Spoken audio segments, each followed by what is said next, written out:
അജീഷ്, ഞെട്ടിക്കുന്ന കൊലപാതകം ഒരു 23-കാരനാണ് ഈ കൊലപാതകം ചെയ്തിരിക്കുന്നത് എന്നുള്ളതാണ്. ഈ കൊലപാതകത്തിന് പിന്നിൽ കാരണം എന്താണ് എന്നാണ് പോലീസ് മനസ്സിലാക്കുന്നത്? ഇപ്പോൾ ഈ പ്രതി ചികിത്സയിലാണ് എന്നാണ് മനസ്സിലാക്കുന്നത്. എന്താണ് ഇതേക്കുറിച്ച് പോലീസ് പറയുന്നത്? ഒപ്പം നാട്ടുകാർക്ക് എന്താണ് ഇവരെക്കുറിച്ച് പറയാനുള്ളത്, ഈ കുടുംബത്തെക്കുറിച്ച്?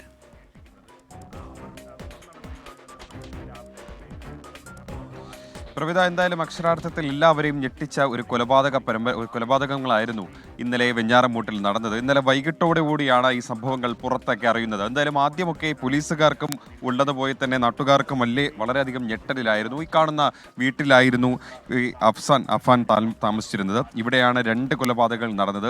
അഫാന്റെ സഹോദരൻ അഫ്സാനും അതേപോലെ തന്നെ പെൺ സുഹൃത്തായിട്ടുള്ള ഫർസാന, ഈ 2 പേരുടെയും കൊലപാതകം നടന്നത് ഇവിടെയാണ്. അമ്മ ഗുരുതരമായി പരിക്കേറ്റു കിടന്നതും ഈ വീട്ടിൽ തന്നെയായിരുന്നു. വെഞ്ഞാറമൂട് പുത്തൻപാലം റോഡിലുള്ള മെയിൻ റോഡിനോട് ചേർന്ന് തന്നെയാണ് ഈ വീടുള്ളത്. അധികം ദൂരമൊന്നുമില്ല. തൊട്ട് ചേർന്നായി മറ്റ് ഒരുപാട് വീടുകളുമുണ്ട്. പക്ഷേ ഒരു നിലവിളി ശബ്ദം പോലും പുറത്തേക്ക് കേട്ടിരുന്നില്ല ഈ കൊലപാതകങ്ങൾ നടക്കുമ്പോൾ എന്നുള്ളതാണ് ഏറെ ആശ്ചര്യപ്പെടുത്തുന്ന കാര്യം. ഈ വീട്ടിലാണ് അഫാൻ താമസിച്ചിരുന്നത്. ആദ്യം പോയത് ഈ കൊലപാതകങ്ങൾ നടക്കുന്ന സംഭവങ്ങളുടെ പരമ്പര ഇന്നലെ രാവിലെ 10 മണി മുതൽ വൈകിട്ട് 6 മണിക്കും ഇടയിലാണ് ഈ കൊലപാതകങ്ങൾ നടക്കുന്നതെന്നാണ് പോലീസ് പറയുന്നത്. അതായത് ആദ്യം പോയത് ഈ ഇവിടുന്ന് 25 കിലോമീറ്ററുള്ള കല്ലറപ്പാങ്ങോടുള്ള ഉമ്മുമ്മയുടെ വീട്ടിലാണ് ആദ്യം പോയി ഈ കൊലപാതകം തുടങ്ങുന്നത്. അവിടെ ആണ് ഈ ഉമ്മുമ്മയുടെ, അതായത് സൽമാ ബീവിയുടെ ആഭരണം ചോദിക്കുന്നതും അതുമായി ബന്ധപ്പെട്ട തർക്കമുണ്ടാകുന്നതും അവരെ കൊലപ്പെടുത്തുന്നതും. അതിനുശേഷം അദ്ദേഹം തിരിച്ചു വരുമ്പോഴാണ് ഈ പിതൃ സഹോദരൻ്റെ ഫോൺ കോൾ വരുമ്പോൾ അദ്ദേഹം പറയുന്നത് ആ ഉമ്മയെ വിളിച്ചിട്ട് കിട്ടുന്നില്ല എന്നടക്കമുള്ള കാര്യങ്ങൾ അദ്ദേഹത്തോട് ചോദിക്കുമ്പോഴാണ് അങ്ങോട്ടേക്ക് പോകാൻ തീരുമാനിക്കുക. അതായത് ഇവിടുന്ന് ഏതാണ്ട് ഒരു 9 കിലോമീറ്ററോളം വ്യത്യാസമുണ്ട്. അത് എസൻപുരം എന്ന് പറയുന്ന, ചുള്ളാളം എന്ന് പറയുന്ന ആ സ്ഥലം. അങ്ങോട്ടേക്ക് പോയി ഈ പിതൃ സഹോദരൻ അബ്ദുൾ ലത്തീഫിനെയും അദ്ദേഹത്തിന്റെ ഭാര്യ ഷാഹിദയും കൊലപ്പെടുത്തുന്നു. അവരുടെ മൃതദേഹം കാണുന്നത് അബ്ദുൾ ലത്തീഫിന്റെ മൃതദേഹം സോഫയിൽ ഇരിക്കുന്നതായും ഷാഹിദയുടെ മൃതദേഹം തറയിൽ നിലത്ത് കിടക്കുന്നതുമായിട്ടാണ് ആ മൃതദേഹങ്ങൾ കാണപ്പെട്ടത്.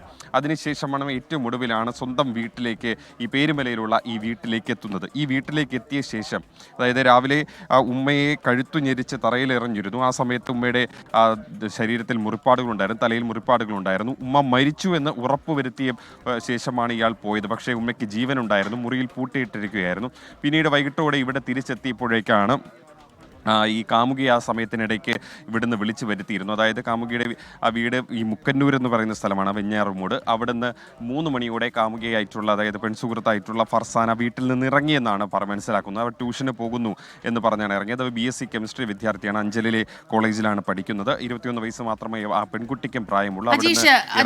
ഇന്നലെ വന്ന വാർത്തകളിൽ, ഇന്നലെ വന്ന ഏറ്റവും പുതുതായി നമ്മൾ അറിഞ്ഞ വിവരങ്ങളിലൊക്കെ തന്നെ ഈ ഫർസാന 2-3 ദിവസമായി വീട്ടിൽ ഉണ്ടായിരുന്നു. അപ്പോൾ ഇവർ ഈ ഫർസാനയെ രണ്ടുപേരും തമ്മിൽ പ്രണയത്തിലായിരുന്നു.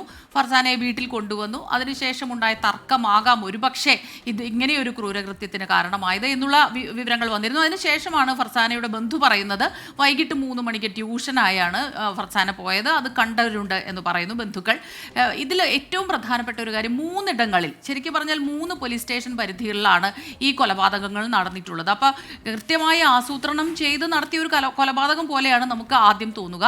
പക്ഷേ പിന്നീട് വന്ന വാർത്തകൾ മനസ്സിലാക്കുന്നത് ഇതെല്ലാം കുടുംബത്തിലുള്ളവരാണ്. ഫർസാന ഒഴികെ മറ്റുള്ള 4 പേരും ബന്ധുക്കളാണ്, അടുത്ത ബന്ധുക്കൾ തന്നെയാണ്. പിന്നെ എന്തിനിത് ചെയ്തു?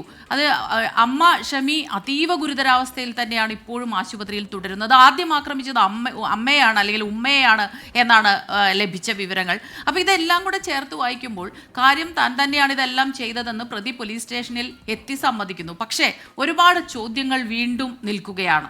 എന്തിനിത് ചെയ്തു? എന്തിന് പിതാവിൻ്റെ സഹോദരനെയും ഭാര്യയെയും കൊലപ്പെടുത്തി? എന്തിന് ഫർസാനയെ കൊലപ്പെടുത്തി? ഈ ചോദ്യങ്ങളെല്ലാം നിൽക്കുകയാണ്.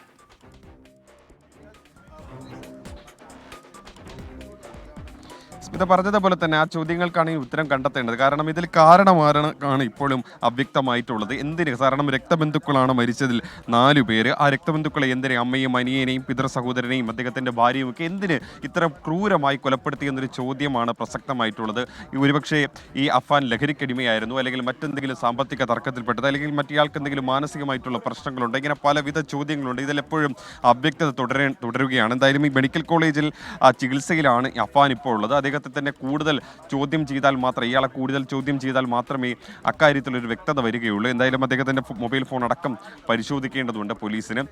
അദ്ദേഹത്തിന് മാത്രമല്ല അദ്ദേഹവുമായി ബന്ധപ്പെട്ട് നിൽക്കുന്ന ആൾക്കാരുടെ മൊഴി രേഖപ്പെടുത്തണം. അങ്ങനെ മാത്രമേ ഇതിൻ്റെ ഒരു ചിത്രം പൂർണ്ണമായിട്ടും വ്യക്തമാവുകയുള്ളൂ. നിലവിൽ ഈ അഫാനെ കുറിച്ചിട്ട് നാട്ടുകാർക്കൊന്നും അങ്ങനെ മോശമായിട്ടുള്ള അഭിപ്രായമൊന്നുമില്ല. കാരണം അധികം ആരും സംസാരിക്കാത്ത ഒരു പ്രകൃതമാണെന്ന് മാത്രമാണ് നാട്ടുകാർ ചിലർ പറഞ്ഞത്. കൂടുതൽ വിവരങ്ങളൊന്നും ഇതുവരയ്ക്കും പറഞ്ഞിട്ടില്ലായിരുന്നു നാട്ടുകാർ. അതായത് അങ്ങനെ മോശപ്പെട്ട അഭിപ്രായമൊന്നും ഇല്ലായിരുന്നു ഈ അഫാനെ പറ്റി നാട്ടുകാർക്ക്. പിന്നെ എന്തിനിങ്ങനെ ഒരു ക്രൂരകൃത്യം നടത്തി? നേരത്തെ സ്മിത പറഞ്ഞതുപോലെ തന്നെ ആദ്യം കൊലപ്പെടുത്താൻ ശ്രമിച്ചത് ഉമ്മയെയാണ്, സ്വന്തം ഉമ്മയെ കൊലപ്പെടുത്താൻ ശ്രമിച്ചത്. അതിനുശേഷമാണ് ഉമ്മുമ്മയുടെ വീട്ടിലേക്ക് പോകുന്നത്. ഇവിടുന്ന് 10-25 കിലോമീറ്റർ ദൂരമുണ്ട് ഈ ഉമ്മുമ്മ താമസിക്കുന്ന കല്ലറപ്പ അങ്ങോട്ടേക്കുള്ള വീട്ടിൽ.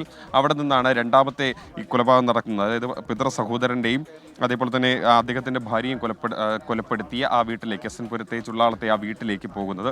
ആ കൊലപാതകം കഴിഞ്ഞ ശേഷമാണ് ഇങ്ങോട്ടേക്ക് വരുന്നത്. ഇതിനിടയിൽ ആ പെൺസുഹൃത്തിനെ ഫോൺ വിളിച്ച് അവിടെ ഈ വീട്ടിൽ വന്ന് ഇരിക്കാൻ പറയുന്നു. 3 മണിയോടെ വീട്ടിൽ നിന്ന് ഇറങ്ങിയ പെൺകുട്ടി ഇവിടെ വന്ന് ഈ മുകളിൽ നിലയിലിരിക്കുന്നു. അപ്പോഴും ഉമ്മ മുറിയിൽ കിടക്കുന്ന കാര്യമൊന്നും ഈ പെൺകുട്ടി അറിഞ്ഞിരുന്നില്ല. അങ്ങനെയാണ് ഈ മുകൾ നിലയിൽ വന്നിരിക്കുന്നത്, കസേരയിലിരിക്കുന്നത്. ആ പെൺകുട്ടിയെ മരിച്ച നിലയിൽ കാണുന്നത്, അതിൻ്റെ ചിത്രങ്ങളും അങ്ങനെയാണ്. കസേരയിൽ ഇരിക്കുന്ന നിലയിലാണ്, മരിച്ച നിലയിലാണ് കാണപ്പെട്ടത്. അതിനുശേഷമാണ് സഹോദരൻ 8 വയസ്സുള്ള അനിയൻ സ്കൂളിൽ നിന്ന് മടങ്ങിയെത്തിയ ശേഷം ഈ വീട്ടിലേക്ക് വിളിച്ചു വരുന്നത്. ഈ അഫാൻ തന്നെയാണ് അഫ്സാനെ വീട്ടിലേക്ക് വിളിച്ചു വരുന്നത്. അഫ്സാനെ ഈ വീട്ടിൻ്റെ ഈ പ്രധാനപ്പെട്ട മുൻഭാഗത്തെ ഈ മുറിയുടെ അകത്തായിട്ടാണ് മരിച്ച നിലയിൽ കണ്ടെത്തിയത്. ആ കുഞ്ഞുകുട്ടിയൊക്കെ ഈ സഹോദരനോട് എന്ത് ചെയ്തു എന്നുള്ളതും ഏറ്റവും പ്രസക്തമായ ചോദ്യമാണ്. എന്തായാലും ആ നാട്ടിലെ നടിക്ക് ഈ ക്രൂരമായ കൊലപാതകങ്ങൾക്ക് ഇനി ഉത്തരം കണ്ടെത്തേണ്ടത് എന്തിന് ഇത് ചെയ്തു എന്നുള്ളതാണ്. അതിൻ്റെ ഉത്തരം കണ്ടെത്താനാണ് പോലീസ് ഇന്നിനി ശ്രമം നടത്തുന്നത്. എന്തായാലും 2 മൃതദേഹങ്ങൾ ഗോകുലം മെഡിക്കൽ കോളേജിലുണ്ട്. മറ്റുള്ളവരുടെ മറ്റ് 3 മൃതദേഹങ്ങളുടെ ഇൻക്വസ്റ്റ് ഇന്ന് പോലീസ് നടത്തും. അതിനുശേഷമായിരിക്കും പോസ്റ്റ്മോർട്ടത്തിനായി മെഡിക്കൽ കോളേജിലേക്ക് കൊണ്ടുപോവുക. അതിനുശേഷമായിരിക്കും എന്ത് കാരണം തേടിയുള്ള അന്വേഷണം പോലീസ് അതിൻ്റെ ആരംഭിക്കുക. എന്തായാലും ഈ അഫാൻ ഇപ്പോഴും തിരുവനന്തപുരം മെഡിക്കൽ കോളേജിൽ ചികിത്സയിൽ കഴിയുന്നുണ്ട്. എലിവിഷൻ കഴിച്ചു പോലീസ് സ്റ്റേഷനിലേക്ക് കീഴടങ്ങി എന്നാണ് പറയുന്നത്. ആ സംഭവം പോലും വളരെ ഞെട്ടലുണ്ടാക്കുന്നതാണ്, നാടകീയം നിറഞ്ഞാണ്. കാരണം ഇവിടെ വന്ന് ഈ കൊലപാതകങ്ങളെല്ലാം നടത്തിയ ശേഷം അദ്ദേഹം ഈ കൊലപാതകമൊക്കെ നടത്തുമ്പോൾ അദ്ദേഹത്തിൻ്റെ ഒരു എക്സ്പൾസ് ബൈക്കാണ് ഉപയോഗിച്ചിരുന്നത്. ആ ബൈക്ക് ഇവിടെ റോഡിൽ ഉപേക്ഷിച്ച ശേഷം ഒരു ഓട്ടോ പിടിച്ചാണ് പോയത്. നേരെ വെഞ്ഞാറമൂട് പോലീസ് സ്റ്റേഷനിൽ പോയി താൻ ഒരു 5 പേരെ കൊലപ്പെടുത്തി എന്ന് പറയുകയാണ്. സ്വാഭാവികമായിട്ട് ആദ്യം കേൾക്കുമ്പോൾ പോലീസുകാർക്ക് പോലും ഞെട്ടലുണ്ട്. ഇവനെന്താ വട്ടാണോ എന്നാണ് പോലീസുകാർ ആദ്യം ചിന്തിച്ചത്. പിന്നീട് ഇവിടെ ഒന്ന് പരിശോധിച്ചപ്പോഴാണ് ഈ സംഭവങ്ങളിലൊക്കെ എന്തായാലും ആ ഞെട്ടൽ മനസ്സിലാകുന്നത്. എന്തായാലും ശരി അജീഷ്.